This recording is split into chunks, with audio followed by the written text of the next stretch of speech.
Alors, bonjour les jeunes, donc j'espère que vous allez bien. C'est une nouvelle formation, donc deux nouvelles vidéos qui vont s'intéresser au marketing. Donc nous allons voir depuis la définition du marketing jusqu'à le marketing actuel, c'est-à-dire le marketing digital, le marketing, l'intelligence artificielle et son utilisation dans le marketing. Mais bien sûr, ces vidéos sont faites pour euh, tout le monde, tous les étudiants, toute personne voulant s'intéresser et puis étudier et comprendre un peu les concepts marketing, donc depuis la base. Et c'est ce que nous allons voir dans cette première vidéo, c'est-à-dire que nous allons nous intéresser en fait euh, au marketing, à sa définition et surtout à cette démarche marketing. Donc sans plus tarder, donc aujourd'hui, comme j'ai dit, nous allons un peu définir ce marketing. Donc le marketing de l'offre, bien sûr, on sait très bien qu'il y a plusieurs types de marketing et nous allons voir ces définitions. Donc nous allons définir le marketing à travers la notion du marketing de l'offre, de la demande et puis de l'échange. Donc on va un peu comprendre tout ça. Et bien sûr, il n'y a pas d'actualité, il n'y a pas d'évolution sans retour, bien sûr, aux bases, son retour aux fondamentaux. Donc, on va un peu revoir l'histoire de ce marketing. Et donc, dans cette première vidéo, nous allons voir ces deux notions. Après la prochaine vidéo, nous allons nous intéresser en fait à cette démarche marketing, bien sûr, en mettant en exergue en fait ce qu'est la culture marketing et ce que sont en fait ces techniques marketing. Donc aujourd'hui, nous allons un peu nous intéresser à ces définitions. Mais avant de définir en fait le marketing, je reviens un peu en arrière. Donc nous allons revenir un peu aux théories des organisations. Donc pour ceux et celles donc, qui regardent cette vidéo, je vous demanderai en fait et que je mettrai au niveau aussi en bas de cette vidéo. Et pour mes étudiants, de regarder et de revoir la vidéo sur l'école des relations humaines. Pourquoi? Nous allons en fait définir le marketing à travers l'école RH, l'école des relations humaines qui date en fait quand même des 1900. Ce sont des théories, mais qui sont toujours d'actualité. Et cette école des relations humaines, c'est à travers elle que j'explique en fait et puis que je définis en fait ce marketing et surtout la définition du marketing. Donc la première des choses, nous allons revenir donc au fond de cette école, c'est-à-dire elle a commencé en fait avec l'expérience Hawthorne. Donc c'est pour ça que je vous demande de visualiser, de regarder en fait la vidéo sur l'école des relations humaines, donc au niveau de la playlist des cours sur les théories des organisations. Donc en tout cas, donc cette école en fait, elle a commencé en fait avec l'expérience Hawthorne ou bien le test room. Donc ça consistait en quoi? Ça consistait à mettre des ouvrières dans deux groupes deux groupes d'ouvrières en fait. C'est comme si on avait un échantillon, deux échantillons. Donc un groupe d'ouvrières en fait. La seule différence, excusez-moi, il y avait deux groupes qui avaient les mêmes conditions de travail. Mais qu'est-ce qu'on a fait pour un groupe d'ouvrières? On les observait. Donc, on les observait, mais on les observait positivement. D'accord? Donc notez cette observation, nous allons la voir plus tard pour un peu expliquer la notion de besoin. Mais en tout cas, l'expérience consistait en fait à avoir les mêmes conditions de travail, mais qu'est-ce qu'on a en fait modifié? C'est cette observation. Ce n'était pas un contrôle, d'accord? C'était une observation positive, dans le sens où on leur donnait une certaine valeur. C'est comme un peu la relation parent-enfant. Donc si vous avez des enfants, et pour généralement, même en psychologie, quand un parent regarde son enfant, l'enfant a tendance à montrer ce qu'il sait faire. D'accord? Et c'est un peu en fait l'idée ici. C'est que les ouvrières qui étaient observées, résultat, qu'est-ce qui s'est passé? Là où les ouvrières étaient observées, la productivité avait augmenté en fait. Et donc, cette observation, c'était en fait un besoin, on va dire, psychologique qui a fait que quand il a été satisfait, assouvi, on va dire, ce besoin de reconnaissance, parce que c'est de la reconnaissance en fait, ce besoin de reconnaissance envers ses ouvrières a fait que ça a augmenté leur motivation et in fine, conséquence, une augmentation une augmentation de la productivité. Donc en fait, si on a envie de schématiser cela, ça sera quoi en fait? Bien sûr, on aura un besoin comment dire, qui va être satisfait. Et donc, comment? C'est cette reconnaissance. Donc, le besoin au niveau donc, de l'école Hawthorne, il a été en fait satisfait. Donc, on va un peu schématiser ça. Et à travers ce schéma, nous allons le transposer au niveau donc bien sûr pour expliquer le marketing en fait. Donc une fois il y a eu satisfaction du besoin, qu'est-ce qui s'est passé? Comme j'ai dit, il y a eu motivation, d'accord? Il y a eu une certaine motivation, et qui dit motivation au travail, ça a permis en fin de compte, selon cette expérience, donc l'expérience Hawthorne, ça a permis d'augmenter la productivité de l'entreprise. Alors, donc la question qu'on se pose, pourquoi, madame, on est en train de voir ça? Ben, regardez bien, on a la notion de besoin, on a la notion de satisfaction, motivation, augmentation de la productivité. Mais c'est ce qu'on va faire. Nous allons aller vers le marketing. En fait, quand on achète quelque chose, donc le marketing, il est là, il est là en fait pour nous donner, pour donner à l'entreprise une démarche qui va lui permettre en fait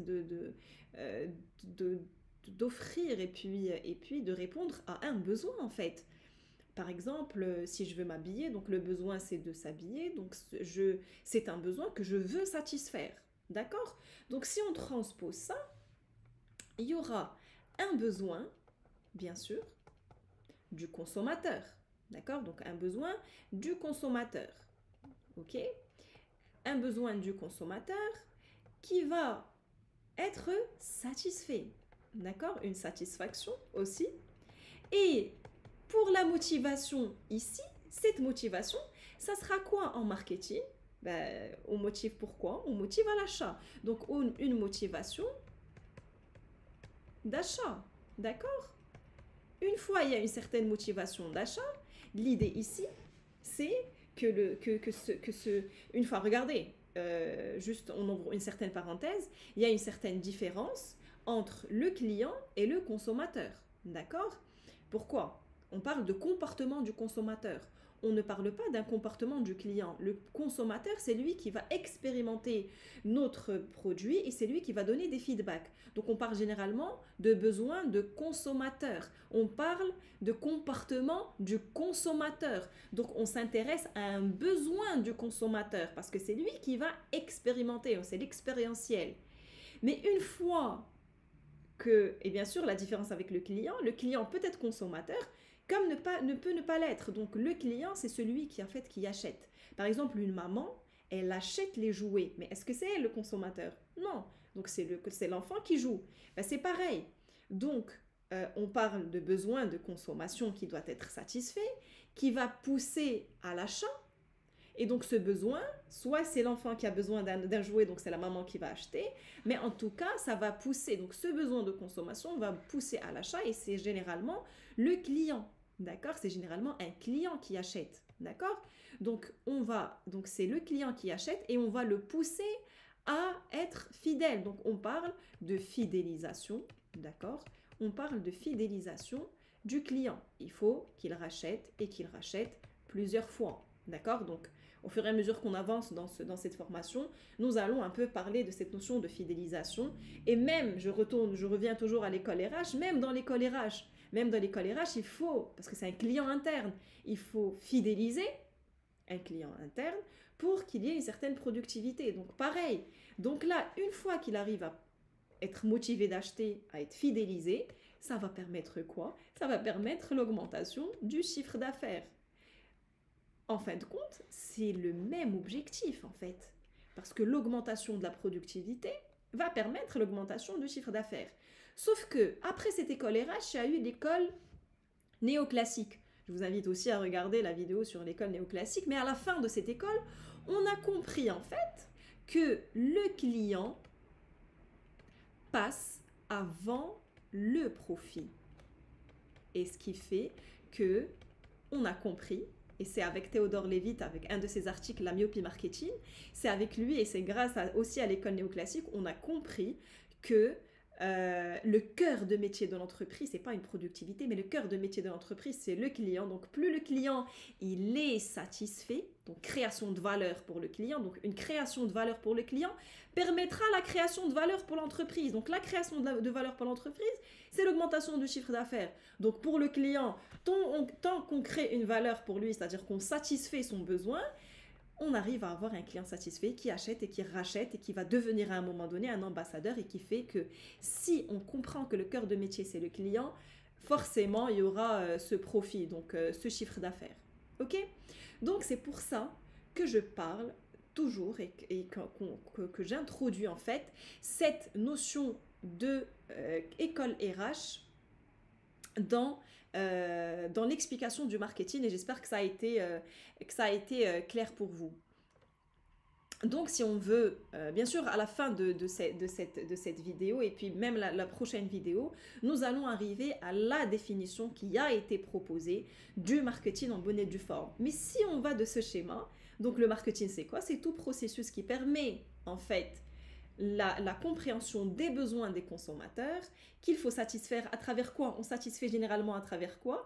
À travers une offre, n'est-ce pas? Une offre de produit, un produit ou une offre de service. Ok?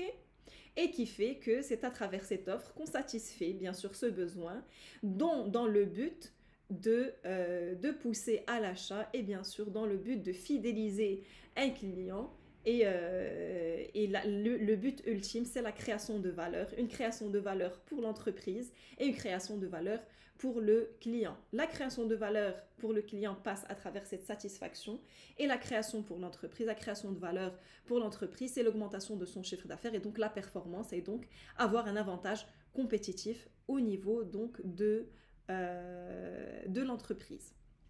Alors, on continue un peu tout cela. Donc, qu'est-ce qui se passe en fait?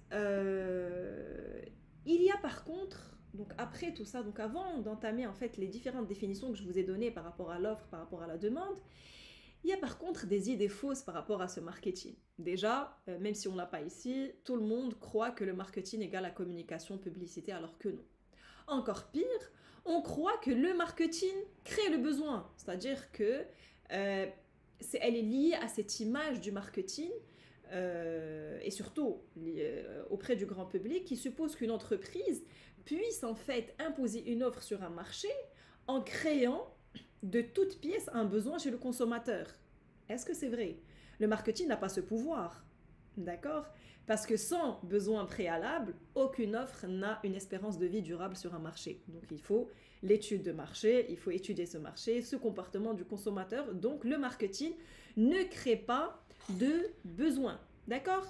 Et également, le marketing, pour certains, c'est beaucoup de chance, un peu de hasard et pas mal de nez, c'est-à-dire pas mal de chance. Cela s'explique essentiellement en fait par une utilisation partielle et confuse carrément et souvent désordonnée de l'outil marketing que l'on va découvrir. On va voir très bien le cœur de métier d'une entreprise, c'est ce marketing.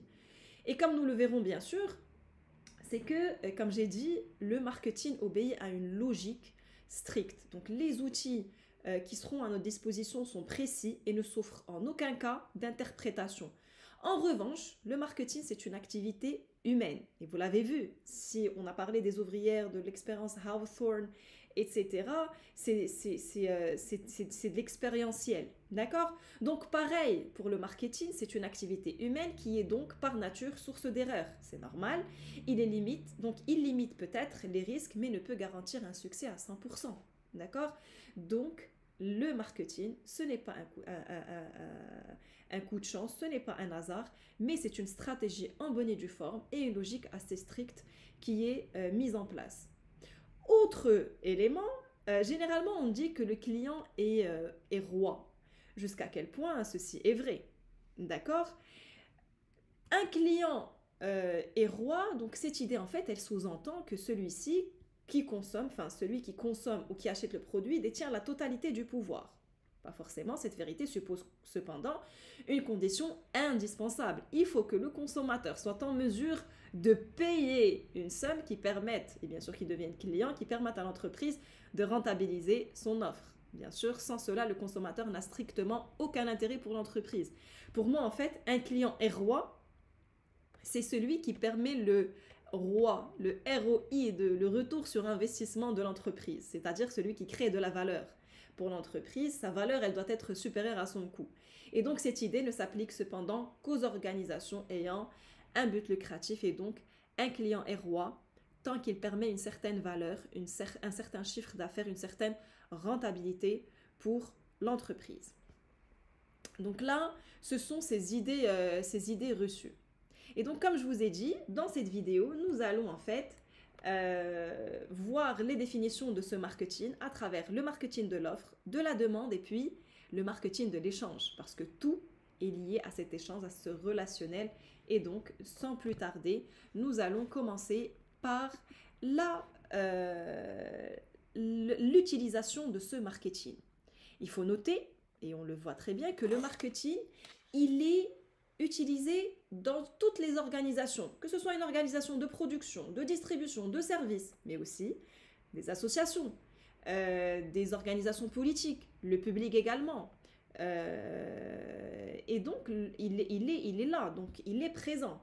Le marketing, pour tous les participants, il est utilisé pour tous les participants à la décision d'achat, c'est-à-dire toute personne qui intègre le processus d'achat, le consommateur final, le distributeur, le prescripteur, l'utilisateur, l'importateur, la collectivité, le parti politique, l'administration publique, etc. Et le marketing est aussi utilisé pour toute forme de production, de biens, de services, de dons, d'idées, les idées en politique, de services publics, etc. En d'autres termes, le terme marketing est ambigu. Pourquoi? Parce qu'il désigne tout à la fois des politiques de l'offre, marketing de l'offre, des politiques de la demande, et puis tout en comprenant en son cœur la notion donc de l'échange. D'accord? Et c'est ce qu'on va voir en fait dans cette vidéo. C'est la finalité de cette vidéo, c'est de voir ces trois notions. Commençons par le marketing de l'offre. Le marketing de l'offre, historiquement, c'était quoi? Historiquement, c'est le premier type de définition que retient l'idée, en fait, de mise sur le marché d'un produit ou d'un service qu'il faut vendre à un prospect. D'accord? Donc, généralement, c'est l'entreprise, c'est un peu les produits qu'on retrouve au niveau du marché et qu'on l'on achète. C'est-à-dire que là, le marketing sera défini comme l'ensemble des actions qui permettent d'adapter, en fait, la demande à l'offre. La démarche marketing consistant à mettre l'offre en avant, donc par exemple par sa promotion, son packaging, son prix, afin de susciter en fait une demande. Susciter une demande, ça veut dire l'achat du produit ou bien du service. Et donc dans ce cas, de cette définition ressort en fait l'idée que l'entreprise peut être amenée un peu à manipuler en fait le consommateur pour lui faire acheter un produit dont il ne ressent pas forcément et naturellement un besoin. Et donc dans cette optique, c'est l'offre qui crée la demande. C'est un peu l'idée reçue en fait, mais il n'y a pas que ça, on va le voir plus tard. Donc le marketing ici, il a pour objectif de permettre la vente au plus grand nombre d'un produit existant. Et on le voit surtout dans la grande distribution pour les produits de première nécessité.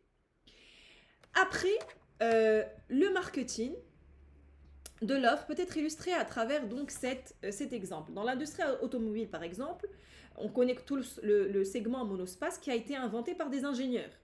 Et il ne correspondait pas en fait à une demande formulée explicitement par les consommateurs. Et donc, qu'est-ce qu'elle a fait Renault? Le Renault Espace s'est imposé au fil du temps et des actions marketing qui ont été mises en place de manière générale.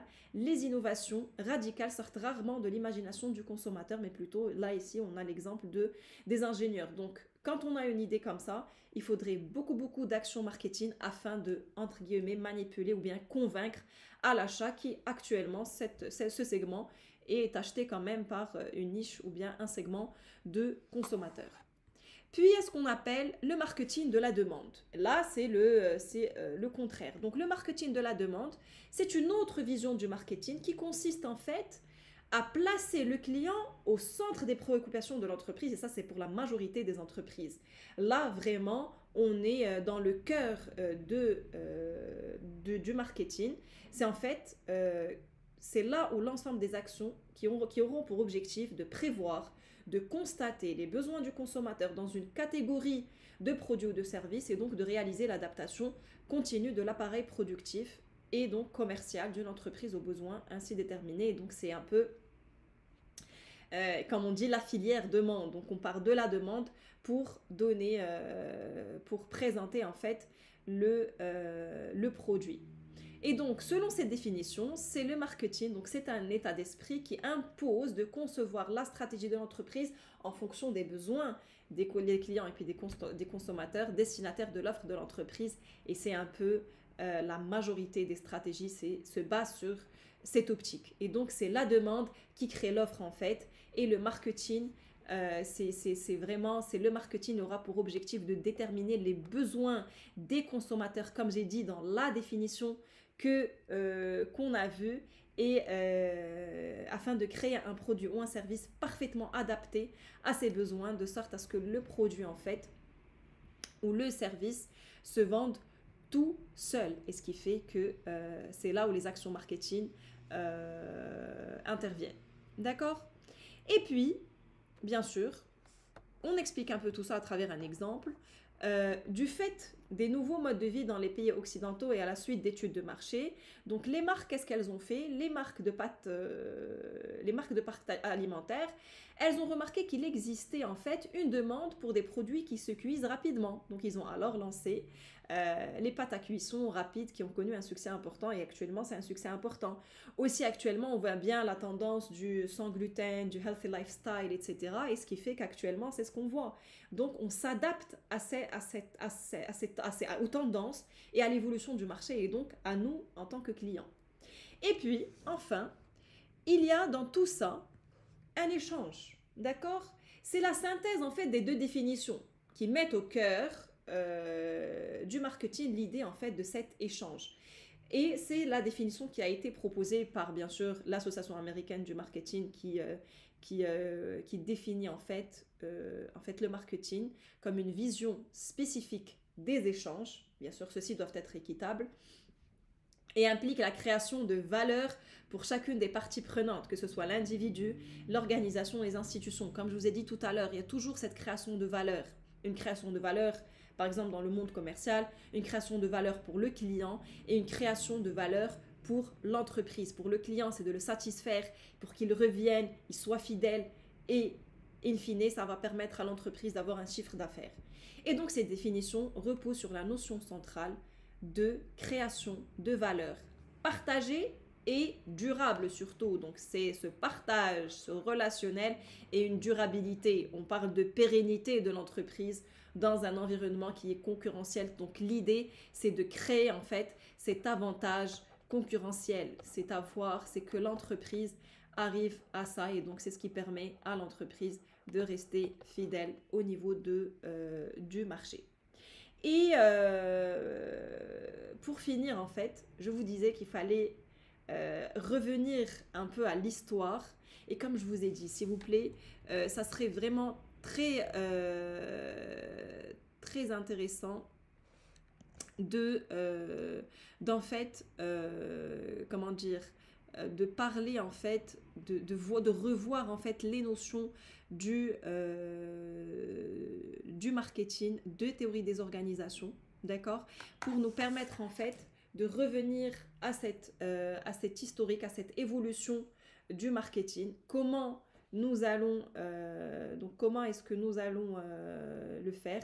C'est-à-dire que je vous invite à revoir un peu les notions des théories des organisations, l'évolution, parce que nous allons voir que l'évolution des théories des organisations suit l'évolution du marketing. Et dans la prochaine vidéo, je vous expliquerai en fait, nous allons commencer la prochaine vidéo à travers l'explication de l'histoire du marketing pour passer en fait à la culture marketing comme j'ai dit, et surtout à la notion du marketing, la définition et la culture marketing dans l'entreprise et sa place au niveau de l'entreprise.